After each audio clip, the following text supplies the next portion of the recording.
चलिए खबरों को तफसील से जानेंगे। वज़ीर सेहत डॉक्टर दीपक सावंत ने अपने ओहदे से इस्तीफा दे दिया है क्योंकि कानून साज़ी की रुकनियत के बगैर 6 माह की मुद्दत 7 जनवरी को मुकम्मल हो रही है। ज़ाब्ते के मुताबिक दोनों ऐवानों की रुकनियत के बगैर किसी ओहदे पर 6 महीने तक ही रहा जा सकता है।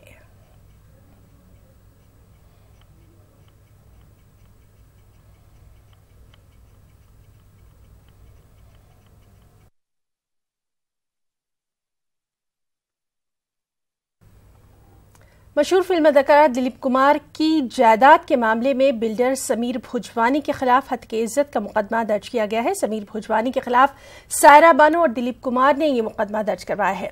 सायरा बानो ने साजिश के तहत भुजवानी के खिलाफ हिरासत करने का इल्जाम लगाया।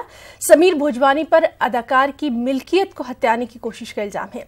वाज़ेह रहे कि सायरा बानो ने पीएम मोदी से भी इस सिलसिले में मदद की गुहार लगाई थी और उसी के बाद महाराष्ट्र के सीएम देवेंद्र फडणवीस ने मदद की यकीन दहानी भी कराई थी। साथ ही सीएम महाराष्ट्र की यकीन दहानी के बावजूद अब तक कोई कार्रवाई नहीं की गई। हज 2019 के लिए आज महाराष्ट्र स्टेट हज कमेटी की जानिब से कुरानंदाजी अमल में आई। 11,000 से ज्यादा सीटें महाराष्ट्र हज कमेटी के कोटे में है, लेकिन महाराष्ट्र हज कमेटी को 35,000 से ज्यादा दरख्वास्तें हज 2019 के लिए मौसूल हुई हैं। वहीं तादाद में इजाफे को देखते हुए महाराष्ट्र हज कमेटी ने हज कोटे में इजाफे की मांग की है।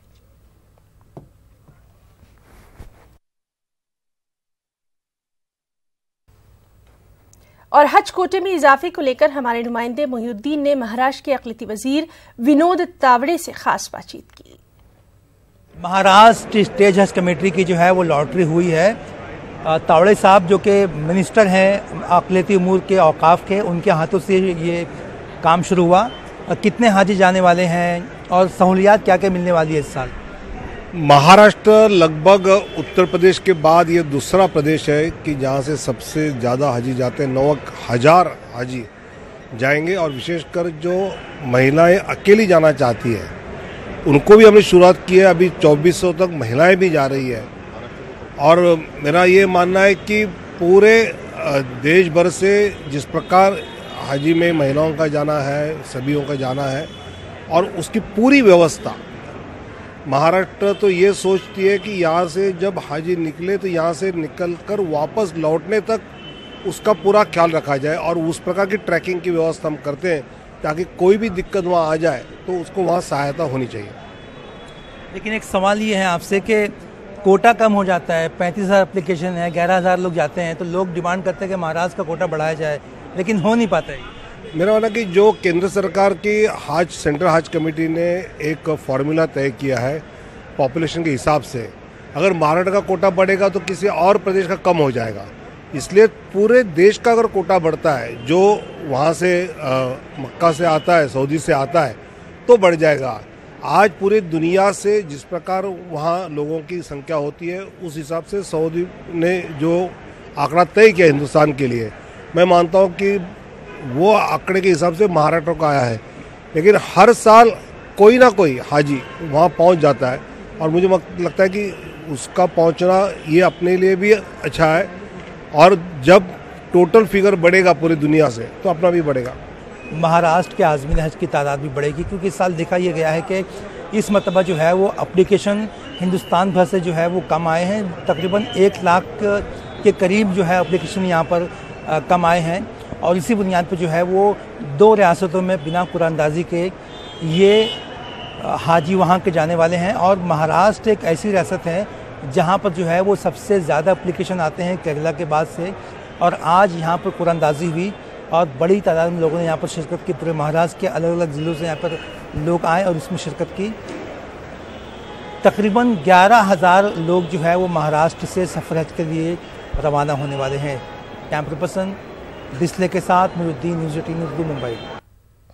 समाजवादी पार्टी के रियासती सदर अबू आसिम आज़मी ने इल्जाम लगाया कि रियासत की फडणवीस हुकूमत अक़लियतों और खुसूसन मुसलमानों और दलितों के साथ इम्तियाजी सलूक कर रही है।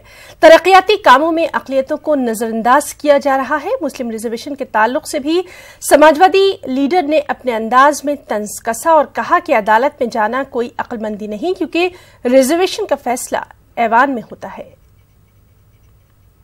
देखिए ऐसा है कि हाई कोर्ट में जाने से रिजर्वेशन नहीं मिलेगा जब तक कानून नहीं बनेगा। कानून बनेगा तो ही हाई कोर्ट से रिजर्वेशन मिलेगा। कोर्ट जो है जो एक्ट करता है वो कानून के ऊपर एक्ट करता है। दिखाने के लिए तो मैं बोल सकता हूं मैं क्या, लेकिन इसका फायदा नहीं मिलने वाला। अगर मिलता तो अब तक कितने लोग चले गए होते। जमीयतुल उलमा हिंद महमूद मदनी ग्रुप की रीजनल बॉडी का चुनाव मुलतवी कर दिया गया। बताया जाता है कि वोटरों की तादाद को लेकर अदम इत्तिफाक की वजह से ये चुनाव मुलतवी किया गया। औरंगाबाद में जमीयत मराठवाड़ा रीजन के सदर, नायब सदर और दीगर ओहदेदारान का चुनाव हो रहा था। इस चुनाव में मौजूदा सदर मुफ्ती कलीम बेग और हाफिज जाकिर सदारती ओहदे के उम्मीदवार थे, लेकिन वोटरों की तादाद को लेकर तनाजा खड़ा हो गया और इलेक्शन बॉडी ने चुनाव को ही मुलतवी कर दिया। अब मराठवाड़ा रीजन की बॉडी का चुनाव 19 जनवरी से पहले होगा।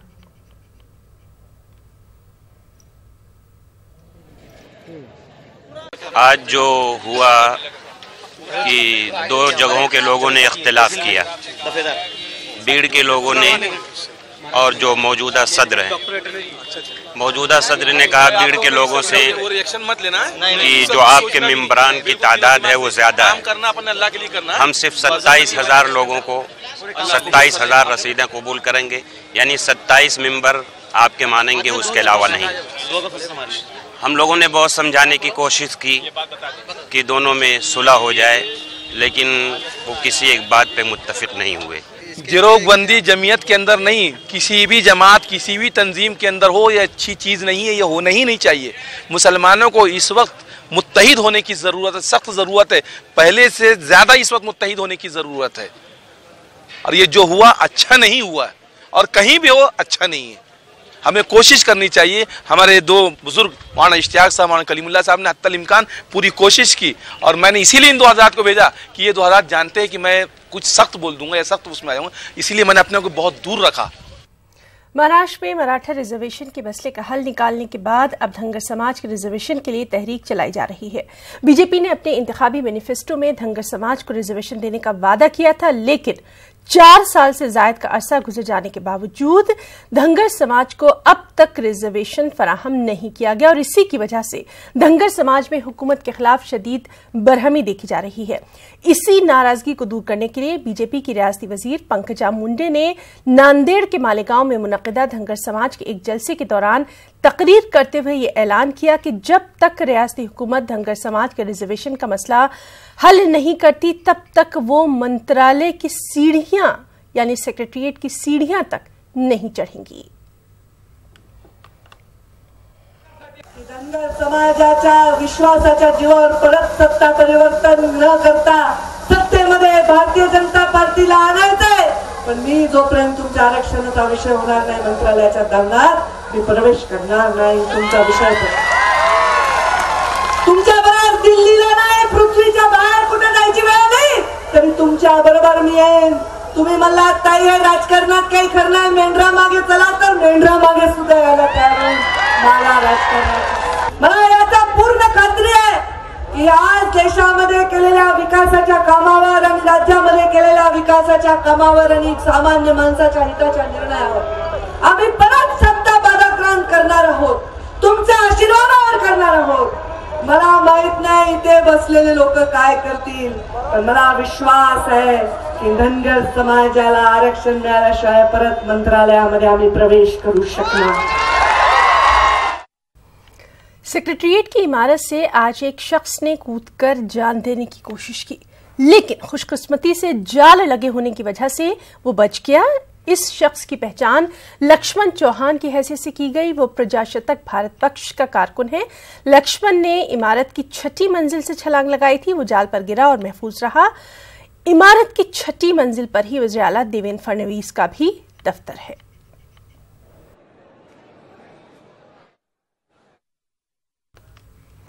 एनसीपी तर्जुमान नवाब मलिक ने इक्तिसादी तौर पर कमजोर आज़ाद के हिंदुओं को 10% रिजर्वेशन देने के कैबिनेट के फैसले का खैर मकदम किया। साथ ही उन्होंने ये मुतालबा भी किया कि 8 लाख रुपए की जो हद मुकर्रर की गई है उसमें कमी की जानी चाहिए। शेड्यूल ट्राइब और ओबीसी का आरक्षण रद्द हो, ये भी वकालत संघ परिवार की रही है, लेकिन अभी जो निर्णय हुआ है जिसमें आर्थिक निकष पे सवर्णों को आरक्षण दिया जाएगा, सरकार ने निर्णय लिया है, लेकिन उसमें जो 8 लाख की मर्यादा है, उसके कारण सही में जो स्वर्ण गरीब है उनको लाभ मिलेगा कि जो आर्थिक रूप से जिन्हें जीने का अधिकार अच्छे ढंग से, ऐसे लोगों के लिए निर्णय लिया गया, ये सवाल है। हमारा इस निर्णय को समर्थन है, लेकिन जो इनकम की लिमिट है उसके बारे में सरकार ने पुनर्विचार करना चाहिए ताकि सही मानों में गरीबों को फायदा मिल सके। अपनी बातें दूसरों तक पहुंचाने या फिर अपना कोई भी पैगाम दूसरों तक पहुंचाने के 2 तरीके होते हैं, एक तो तहरीर और दूसरा तकरीर।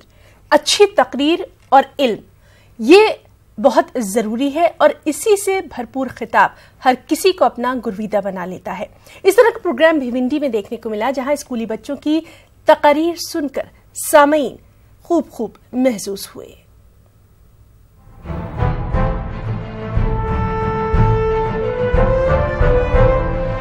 भिवंडी में कोकन मुस्लिम एजुकेशनल सोसाइटी की जानिब से तकरीरी मुकाबला मुनक्किद हुआ। 61वें तकरीरी मुकाबले में रियासत भर के 42 स्कूलों के तलबा ने हिस्सा लेकर अपने जौहर दिखाए। तकारीर के लिए मौज़ूआत का तयन सोसाइटी की जानिब से किया जाता है। बच्चों में मुकाबले से एक तरफ जहां उनकी सलाहियतें उभरती हैं, वहीं इल्म में मजीद इजाफा भी होता है। इसी सोसाइटी के तहत जारी Rais high school and junior college का मैं तालिब इल्म रहा हूँ और गुज़श्ता 45 वर्षों से इस मुकाबले में बहैसियत एग्ज़ाम में शरीक रहा हूँ। रोज़ बरोज़ इस तकरीरी मुकाबले का मेयार बुलंद होता जा रहा है, इसलिए लोगों में इस तकरीरी मुकाबले का बेचैनी से इंतज़ार रहता है।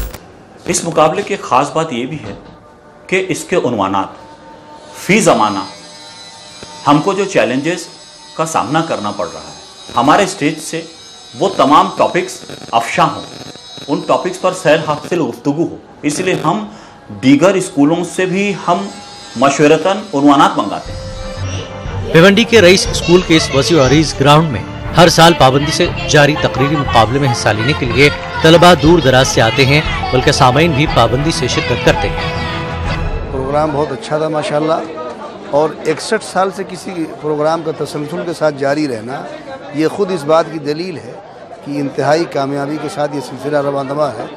जो अनामीन मुंतखब किए गए थे, तलबा ने जिस बेबाकी और बरजस्तगी के साथ तकारीर की, वाकई में उसकी वजह से बहुत ही नुमायाँ तौर पर इस कारकर्दगी का असर जाहिर हुआ। ये जो हमारा तकरीरी मुकाबला है, महाराष्ट्र तकरीरी मुकाबला, इसमें हमने इतनी ट्रांसपेरेंसी रखी है कि 61 साल होने के बावजूद लोगों को इसका इंतज़ार रहता है। काफ़ी टीमें इसमें आती है, कम से कम 40 के ऊपर टीमें आती है। कोकन एजुकेशनल सोसाइटी के 61वें तकरीरी मुकाबले में हिस्सा लेने वाले सभी तलबा को इनामात से नवाजा गया, जबकि इसमें कामयाब होने वाले तलबा को अवार्ड, सर्टिफिकेट और दीगर इनामात से नवाजा गया। न्यूज़ 18 उर्दू के लिए मुमरा से अनवारुल हक की रिपोर्ट। अकोला के गंगानगर में मुनक़िदा इज्तिमा में आखिरी दिन बड़ी तादाद में लोगों ने शिरकत की और खास दुआ में शामिल होने के लिए दूर दूर से बंदगाने तौहीद ने इसमें बढ़ चढ़ कर हिस्सा लिया। इस दौरान मुल्क में अमन व अमान के लिए भी खास दुआएं मांगी गई।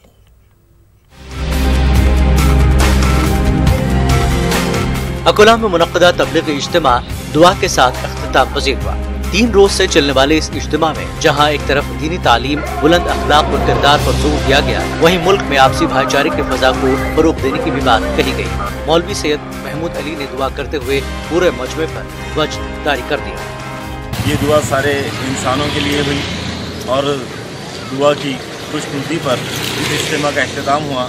सभी ने अपनी ज़िंदगियों में अमल लाने की नीयत की और सभी मुसलमान इसमें कसीर तादाद में, हज़ारों की तादाद में शरीक हुए और सब ने अपनी ज़िंदगी में अमल बरपा लाने की दुआएं की और कोशिशें की। इज्तिमा को कामयाब बनाने के लिए वॉलंटियर्स ने दिन रात मेहनत की, जबकि महकमा पुलिस की जानिब से सिक्योरिटी के भी सख्त इंतजाम किए गए थे। वहीं सरकारी अस्पताल की तरफ से हेल्थ चेकअप के लिए खुसूसी डॉक्टरों की टीम तैनात की गई।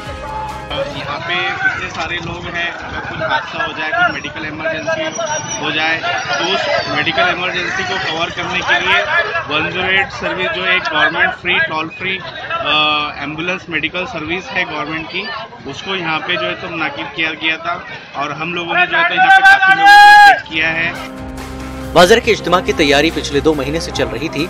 अकोला व जिले के दीगर मकामात से हजारों की तादाद में बंदगान तौहीद ने शिरकत की। शुरुआती 2 रोज के मुकाबले आखिरी दिन इस तादाद में दुगना इजाफा देखने को मिला। न्यूज़ 18 उर्दू के लिए अकोला से रिजवान खान की रिपोर्ट।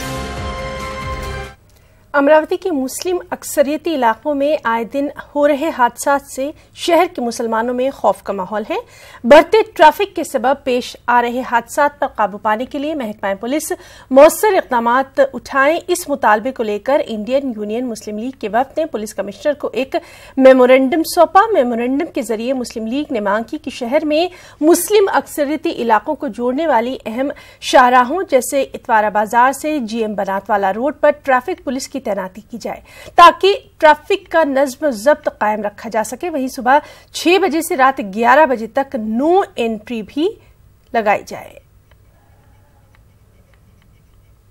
आज मुस्लिम लीग के माध्यम से पुलिस आयुक्त अमरावती इनको एक निवेदन सादर किया गया और निवेदन में संदर्भ में संविधान की धारा 21 के अनुसार हमने पुलिस आयुक्त को ये बताया कि भाई जो इतवारा बाजार से लेकर बनातवाला रोड रोसारी तक के जो यातायात है, ये रोड पर 6 माध्यमिक स्कूलें हैं, BEd कॉलेज है, BEd कॉलेज है और दूसरे और भी अंग्रेजी स्कूलें हैं, ट्रांसपोर्ट नगर है, जिसकी वजह से यातायात और तोबा कर दी। इस्लाम के प्याम अमन और इत्तेहाद को आम करने के लिए बेंगलुरु में हजरत ख्वाजा गरीब नवाज रहमतुल्लाह अलैह कॉन्फ्रेंस का इनेकाद अमल में आया।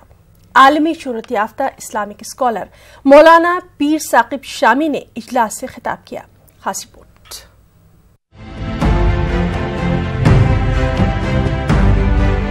बेंगलुरु की मस्जिद कादरिया में रूह परवर रूहानी नूरानी महफिल मुनक्किद हुई। हजरत ख्वाजा गरीब नवाज रहमतुल्लाह अलैह कॉन्फ्रेंस से आलिम शोहरत याफ्ता आलिम दीन मौलाना पीर साकिब शामी ने खिताब किया। पीर साकिब शामी ने अपनी पुरजोश पुरकशिश तकरीर में हजरत मोहम्मद सल्लल्लाहु अलैहि वसल्लम के मकाम और मर्तबे को बयान किया। साथ ही सरजमीन हिंद में आराम फरमा रहे प्यार मोहब्बत के पैकर इल्म तसव्वुफ के अलमबरदार हजरत ख्वाजा गरीब नवाज रहमतुल्लाह अलैह की तालीमात पर रोशनी डाली।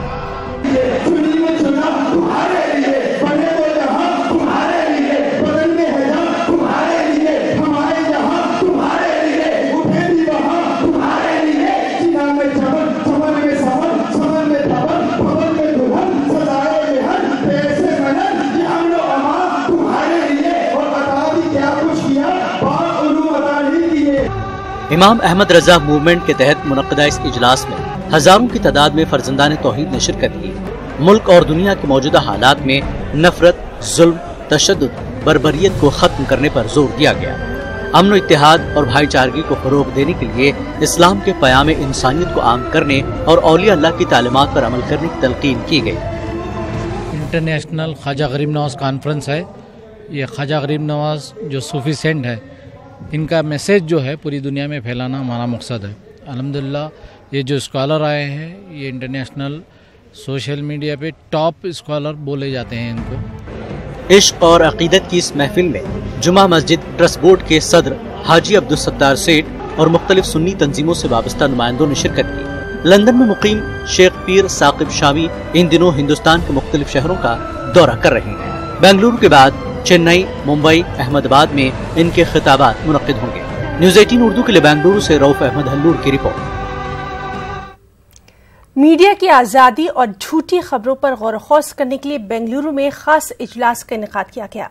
गांधी भवन में मुनक्किदा इस इजलास में सहाफ़ियों के मौजूदा मसाइल, मौजूदा दौर में सहाफ़त पर रास्त और गैर रास्त तौर पर आयद की जा रही पाबंदियां, सहाफ़ियों का कत्ल और हमलों, झूठी खबरों, इस तरह के कई अहम मसाइल पर बातचीत हुई।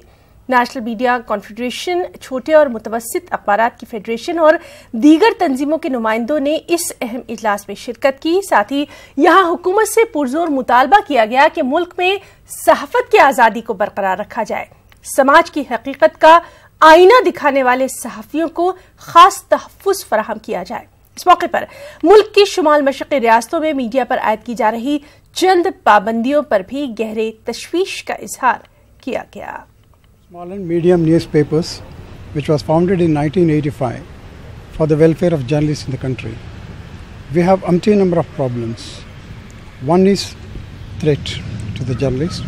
The two is facilities. We are lacking with that. There is huge gap between major newspapers and small newspapers. The thing is, we are fighting against fake news. हमारा जो सब्जेक्ट मैटर था, थीम था, fake news, threat to credibility of media. Fake news जो है ये आज सही सब मीडिया को खतरे में डाल रही है। खाली fake news, threat to media credibility, और उसके अपोजिट जो होता है fact news, threat to media life. Journalist का वेलफेयर होना चाहिए, उनको प्रोटेक्ट करना चाहिए। इतना मर्डर हो रहा है। फिर और भी एक बात है, गवर्नमेंट ने एक स्ट्रिक्ट ऑर्डर पास किया, जैसे जर्नलिस्ट अपना मर्जी से कुछ भी नहीं लिख सकेंगे। गुलबर्गा के किसान और थोक व्यापारी मौजूदा खरीदारी के सिस्टम में तब्दीली का मुतालबा कर रहे हैं। प्राइस डिफिशिएंसी प्रोक्योरमेंट स्कीम के निफाज का यहाँ मुतालबा किया जा रहा है। इस सिस्टम को किसान और थोक व्यापारी दोनों ही काफी फायदेमंद करार दे रहे हैं। एक रिपोर्ट। मौजूदा सिस्टम के तहत किसान अपनी फसल सरकारी खरीदी सेंटर्स पर नंबर लगाकर सरकारी रेट MSP पर फरोख्त करता है। इस सिस्टम में रेट टैपिज्म ज्यादा होने की शिकायत की जा रही है। किसानों की शिकायत है कि सरकारी खरीदी सेंटर्स पर फसल फरोख्त करने के बाद भी उनके माशी मसाइल हल नहीं होते। माल पूरा भी नहीं लेते और वो तोगरी खरीदी केंद्र वाले गवर्नमेंट वाले इसमें 5 कुंटल 10 कुंटल बोल रहे, एक पानी को 10 कुंटल की बोल रहे, और बाकी माल किधर ले जाना। और एक इसका पेमेंट अच्छा नहीं, साल भर पेमेंट नहीं मिल रहा, और एक इसको खर्चा बहुत है, रजिस्ट्रेशन करना, पानी देना, पेपर देना, और नंबर नहीं लगे, मारना नहीं, वो नहीं बोल के हरेसमेंट बहुत है। हालत बहुत खराब है। आजकल 2 रुपए 3 रुपए के ब्याज से कोई कम पैसा नहीं देता। फसल आने के बाद भी, माल डालने के बाद भी किसान को पैसे हाथ में नहीं लगते, इसलिए वो किसान 4 महीने 6 महीने 8 महीने तक लगातार राह देखना पड़ता है गवर्नमेंट सेंटर में डालने के बाद। दूसरी जानिब थोक व्यापारी भी मौजूदा सिस्टम को नापसंद करार दे रहे हैं। थोक व्यापारियों का कहना है कि फसलों की मार्केट रेट अलग होती है और सरकारी रेट अलग। किसानों के मसाइल को देखते हुए हुकूमतें MSP मार्केट रेट से ज्यादा मुकर्रर करती हैं। ऐसे में किसान अच्छी कीमत की आस में अपनी फसल MSP कीमत पर सरकारी खरीदी सेंटर पर ही फरोख्त करने को तरजीह दे रहे हैं। मार्केट में तुअर का रेट है 6100 रुपये, MSP है मिनिमम सपोर्ट प्राइस। अगर मार्केट में गए तो 4800 रुपये चल रहा है। अगर मार्केट में ये बिक गया तो 4800 तो फार्मर के अकाउंट हाथ में मिल जाएगा 4800, और जो डिफरेंस है 1300, सिर्फ 1300 फार्मर के अकाउंट को डालने का ये योजना है। ये यहाँ ये बात काबिल जिक्र है कि मध्य प्रदेश में प्राइस डिफिशिएंसी प्रोक्योरमेंट स्कीम नाफिज है। इस सिस्टम को कर्नाटक में भी नाफिज करने का मुतालबा किया जा रहा है। न्यूज़ 18 उर्दू के लिए गुलबर्गा से जबाद मीर की रिपोर्ट। मुल्क में लोकसभा इंतखाबात मुनक़िद होने वाले हैं और इसी की तैयारियों के सिलसिले में रियासती अक़लियती सेल की एक टीम मोहम्मद सईद सदर रियासती अक़लियती कांग्रेस और रियासती अक़लियती सेल के इंचार्ज मोहम्मद जफरुल्लाह ने आज जिला बीदर का दौरा किया। यहाँ के अक़लियती कायदीन से मुशावरत की कि बीदर से कांग्रेस की कामयाबी को यकीनी बनाया जाए। इसके लिए क्या कुछ किया जाए, इस मौके पर यहाँ मौजूद कायदीन ने कहा कि लोकसभा हल्का बीदर से एक मुसलमान कायद को पार्टी का उम्मीदवार बनाया जाए। जिला बीदर एक मुस्लिम अक्सरियती इलाका है, इसीलिए मुसलमानों को पार्टी का उम्मीदवार बनाया जाए। बुलेटिन में इतना ही। आदाब।